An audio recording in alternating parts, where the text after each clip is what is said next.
رسول اللہ صلی اللہ تعالی علیہ وسلم۔ تو اللہ تبارک و تعالیٰ جنہیں توفیق دیتا ہے نماز وہی پڑھتے ہیں۔ میں ایک قرآن کے ذریعے آپ کو مثال دے دوں۔ قرآن مقدس میں اللہ تبارک و تعالیٰ نے ارشاد فرمایا تبت یدا ابی لہب وتب ما اغنی عنہ مالہ وما کسب۔ یہ آیت کریمہ پوری سورہ اللہ تبارک و تعالیٰ نے ابو لہب کی مذمت میں نازل فرمائی۔ کون ابو لہب؟ وہ ابو لہب جو نبی کریم صلی اللہ علیہ وسلم کا چچا تھا، لیکن جب نبی کریم صلی اللہ علیہ وسلم پہاڑ پر کھڑا ہو کر کے اللہ کی وحدانیت کا اقرار لوگوں کو کرانے لگے اور لوگوں سے کہا اے لوگوں تم ایک اللہ کی عبادت کرو، اس کے سوا کوئی عبادت کے لائق نہیں ہے، کوئی پرستش کے لائق نہیں ہے، کوئی پوجا کے لائق نہیں ہے، تو یہی ابو لہب مردود تھا جس نے نبی کریم صلی اللہ علیہ وسلم کی شان میں گستاخی کی اور نبی کریم صلی اللہ تعالی علیہ وسلم کے دل کو ٹھیس پہنچایا۔ جب نبی کریم صلی اللہ علیہ وسلم اداس ہوئے تو اللہ تبارک و تعالی نے ابو لہب کی مذمت میں آیت کریمہ نازل فرمائی اور فرمایا تبت یدا ابی لہب وتب ما اغنی عنہ مالہ وما کسب۔ تباہ ہو جائیں، برباد ہو جائے ابو لہب کے دونوں ہاتھ اور برباد ہو ہی گئے، اس کا مال کوئی کام نہ آئے۔ اب آپ ذرا غور کریں، میں آپ سے پوچھنا چاہتا ہوں، قاری صاحب آپ بھی جانتے ہوں گے ابو لہب کی وفات 2 ہجری میں ہوئی۔ ابو لہب کب مرا؟ 2 ہجری میں، اور نبی کریم صلی اللہ علیہ وسلم 40 سال میں نبوت کا اعلان فرما رہے ہیں۔ نبی تو آپ پیدائشی ہیں، 40 سال کے بعد آپ نے اپنے نبی ہونے کا اعلان فرمایا کہ اے لوگوں تم نے 40 سال تک مجھے دیکھ لیا، میں نے نہ جھوٹ بولا، میں نہ کسی کی چغلی کرتا ہوں، میں نہ کسی کی غیبت کرتا ہوں، میں نہ کسی کی امانت میں خیانت کرتا ہوں، میں اللہ کی طرف سے نبی بن کر آیا ہوں، تم میری نبوت کو تسلیم کرو، میرے رسالت کو تسلیم کرو۔ یہ ابو لہب مردود تسلیم نہیں کیا۔ 40 سال میں آپ نے نبوت کا اعلان کیا، 40 سال تک آپ مکہ میں رہے اور اعلان نبوت کے بعد بھی 13 سال مکہ میں رہے، 13 سال یہ، اور اس کے بعد 2 سال آپ مدینہ میں رہے۔ 2 ہجری میں ابو لہب کا انتقال ہوا۔ ابو لہب پوری زندگی اسی کوشش میں لگا رہا کسی طرح نبی کریم صلی اللہ علیہ وسلم کو جھوٹا ثابت کر دوں، کسی طرح ان پر نازل ہونے والی کتاب قرآن کو جھوٹا ثابت کر دوں۔ لیکن وہی ہے، جب اللہ دین لیتا ہے تو عقلیں چھین لیتا ہے۔ مردود کو اتنی بھی خبر نہیں کہ جا کر کے دھیرے سے مصطفیٰ کریم صلی اللہ علیہ وسلم کے قدموں میں چلا جائے اور ان کے بارگاہ میں جا کر کے کہہ دے کہ میں آپ کا کلمہ پڑھتا ہوں، آپ کے رب کو مانتا ہوں، ایک مانتا ہوں، سارے بتوں کو میں معبودیت کے لائق نہیں مانتا، عبادت کے لائق نہیں مانتا، صرف ایک خدا کو عبادت کے لائق مانتا ہوں۔ جو وہ کوشش لڑ کر کے، جھگڑ کر کے، جنگ کر کے وہ قرآن کو جھوٹا ثابت کرنے کی کوشش کرتا رہا، رسول پاک کو جھوٹا ثابت کرنے کی کوشش کرتا رہا، نہیں کر پایا۔ وہ بس کلمہ پڑھ لیتا، بظاہر اس کے وہ اپنے قرآن مقدس کو جھوٹا ثابت کر دیتا، لیکن حقیقت تو یہ ہے کہ وہ جھوٹا کبھی ثابت کر ہی نہیں سکتا، کیونکہ اللہ تبارک و تعالیٰ نے اس سے وہ توفیق چھین لی کہ وہ ایمان لے کر کے آئے، وہ اسلام لے کر کے آئے۔ اب ذرا غور کریں، اس وقت بڑے بڑے صحابہ بھی ایمان نہیں لائے تھے، جیسے حضرت اکرمہ بن ابو جہل، حضرت خالد بن ولید رضی اللہ تعالیٰ، لیکن اللہ تبارک و تعالیٰ نے کسی کے تعلق سے یہ ارشاد نہیں فرمایا۔ کیا مطلب؟ کسی کے دل پر مہر نہیں لگایا کہ یہ ایمان نہیں لائیں گے، یہ مسلمان نہیں ہوں گے، لیکن ابو لہب کے دل پہ مہر لگا دیا۔ 15 سال نبی کریم صلی اللہ علیہ وسلم کے نبوت کا زمانہ پایا، لیکن ابو لہب ایمان نہیں لایا، بلکہ اللہ تبارک و تعالیٰ کے شان میں گستاخیاں کرتا رہا، نبی کریم صلی اللہ علیہ وسلم کی شان میں گستاخیاں کرتا رہا۔ معاملہ یہاں تک پہنچ گیا کہ طاعون کے مرض میں مبتلا ہو گیا، اور اللہ نے فرمایا ما اغنی عنہ مالہ وما کسب، اس کے سارے مال برباد ہو جائیں گے اس کے لیے، اس کو کوئی کام نہیں آئے گا۔ اللہ تبارک و تعالیٰ جب کسی کو ذلیل کرتا ہے تو پھر دولتیں نہیں چھینتا ہے، پھر ان سے آرام و آسائش والی زندگی نہیں چھینتا ہے، بلکہ انہیں اپنے بارگاہ میں آنے کی توفیق چھین لیتا ہے، اپنے بارگاہ میں آنے سے محروم کر دیتا ہے، نماز کی توفیق چھین لیتا ہے۔ سارے مال و دولت اس کے پاس ہی تھے، لیکن طاعون کے مرض میں مبتلا ہو گیا، ایک پیسہ اس کے کام نہ آیا، ایک پیسہ اس کے کام نہ آیا، یہاں تک کہ اس کے بدن سے ایسی بدبو آنے لگی کہ اس کے گھر والے اس سے دور ہو گئے، اس کے بچے اس سے دور ہو گئے، وہ اسی بیماری میں سڑ کر کے مر گیا۔ جب بدبو پورے قبیلے میں پھیلنے لگی تو لوگوں نے دور گڈھا کھودا اور بڑے ڈنڈے سے جو ہے اس کو دھکیلتے دھکیلتے اس گڈھے میں لے کر کے گئے اور دور پتھر مار مار کر کے جو ہے اسے دفن کر دیا۔ یہ حشر ہوا ابو لہب کا. ذرا غور کریں, جو اللہ سے دشمنی کرتا ہے, جو اللہ کی بارگاہ میں اپنے سر کو نہیں جھکاتا ہے, اللہ تبارک و تعالیٰ اسے ایسے ہی دنیا میں ذلیل کر دیتا ہے. یاد رکھیں, اللہ تبارک و تعالیٰ نے اگر ہمیں نماز پڑھنے کی توفیق عطا فرمائی, اگر اللہ تبارک و تعالیٰ نے ہمیں روزہ رکھنے کا سنہرا موقع دیا, تو ہمیں جتنا ہو سکے اللہ کی بارگاہ میں جھک جانا چاہیے, اللہ سے معافی مانگ لینی چاہیے, اس لیے کہ اللہ تبارک و تعالیٰ ہی وہ ذات ہے جو ہمارا خالق حقیقی بھی ہے, مالک حقیقی بھی ہے, رازق حقیقی بھی ہے. اگر ہم اس کا در چھوڑ دیں گے تو پھر ہمیں رزق دینے والا کون ہے, پھر ہمیں زندگی دینے والا کون ہے, پھر ہمیں عزت دینے والا کون ہے, پھر ہمیں ہمارا خیال رکھنے والا کون ہے. اللہ تبارک و تعالیٰ نے تو قرآن مقدس میں ارشاد فرمایا, یا ایھا الانسان ما غرک بربک الکریم, اے انسانوں تمہیں تمہارے کریم رب سے, تمہیں تمہارے رحیم رب سے, رحم کرنے والے رب سے, مہربانی فرمانے والے رب سے کس چیز نے دور کر دیا؟ یہ دولت تمہیں اللہ کریم سے دور کر رہی ہے. آپ ذرا غور کریں, یہ دولت فرعون کے پاس نہیں تھا, یہ دولت قارون کے پاس نہیں تھا, یہ دولت صداد کے پاس نہیں تھا, یہ دولت حامان کے پاس نہیں تھا. ان لوگوں کا حشر کیا ہوا؟ اللہ تبارک و تعالیٰ نے انہیں ذلیل کر کے مار دیا. اور یاد رکھیں, جو لوگ دولت کے پیچھے بھاگتے ہیں, اللہ تبارک و تعالیٰ انہیں دنیا میں دولت عطا فرما دیتا ہے, لیکن آخرت میں ان کے لیے کوئی حصہ نہیں ہوتا ہے. اللہ کے نبی صلی اللہ علیہ وسلم نے ارشاد فرمایا کہ اللہ تبارک و تعالیٰ نے ارشاد فرمایا کہ اگر مجھے اپنے بندوں کی دلجوئی نہ کرنی ہوتی تو میں کافروں کے چھتوں پر چڑھنے والا زینہ بھی سونے کا بنا دیتا, مگر مجھے اپنے بندوں کی دلجوئی بھی تو کرنی ہے, ورنہ کافروں کا کیا ہے؟ اللہ کے نبی نے یہ بھی ارشاد فرمایا, الدنیا سجن للمؤمنین وجنت للکافرین, دنیا مومن کے لیے قید خانہ ہے اور کافروں کے لیے جنت ہے. مومن اس دنیا میں آتے ہیں تو انہیں بھائیوں کا حق ادا کرنا ہے, بیٹوں کا حق ادا کرنا ہے, ماں کا حق ادا کرنا ہے, پڑوسیوں کا حق ادا کرنا ہے, رشتہ داروں کا حق ادا کرنا ہے, اللہ کے حقوق ادا کرنے ہیں, رسول کے حقوق ادا کرنے ہیں. اور یہ تمام حقوق ادا کرتے کرتے کرتے کرتے انسان اپنے آخری وقت تک پہنچ جاتا ہے.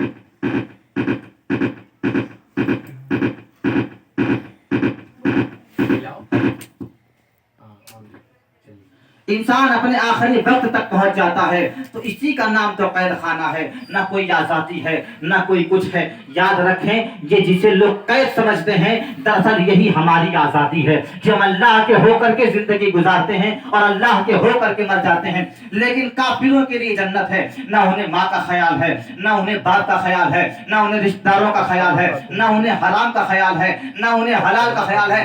جو جیسے ان کی زندگی گزر رہی ہے ویسے ہی گزارتے چلے جاتے ہیں.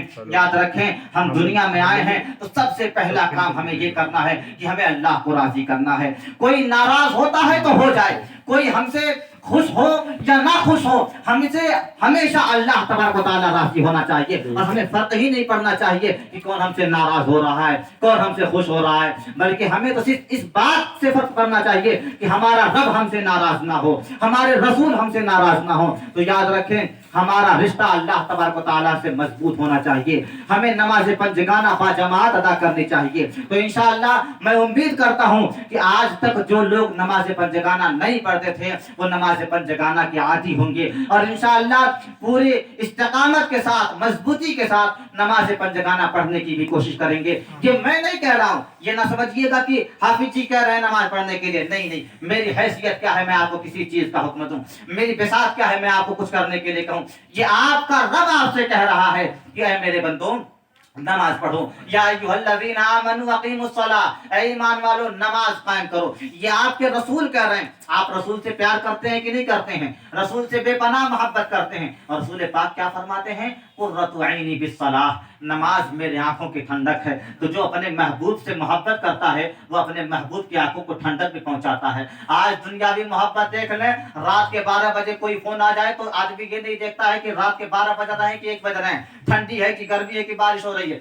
محبوب نے بلایا ہے, جانا ہے تو جانا ہے. تو محبوب نے کہہ دیا ہے نماز میرے آنکھوں کی ٹھنڈک ہے, تو نماز پڑھ کر کے ان کی آنکھوں کو ٹھنڈک پہنچانی چاہیے. اور اس تعلق سے ایک آخری بات بتا دوں, نبی کریم صلی اللہ علیہ وسلم نے ارشاد فرمایا کہ ہر نبی اپنی امت کے اعمال سے باخبر ہوتا ہے. ہر نبی اپنے امت کے اعمال سے باخبر ہوتا ہے, یعنی امت جو کچھ بھی کر رہی ہے نبی اس کے بارے میں جانتے ہیں. ہمارے آقا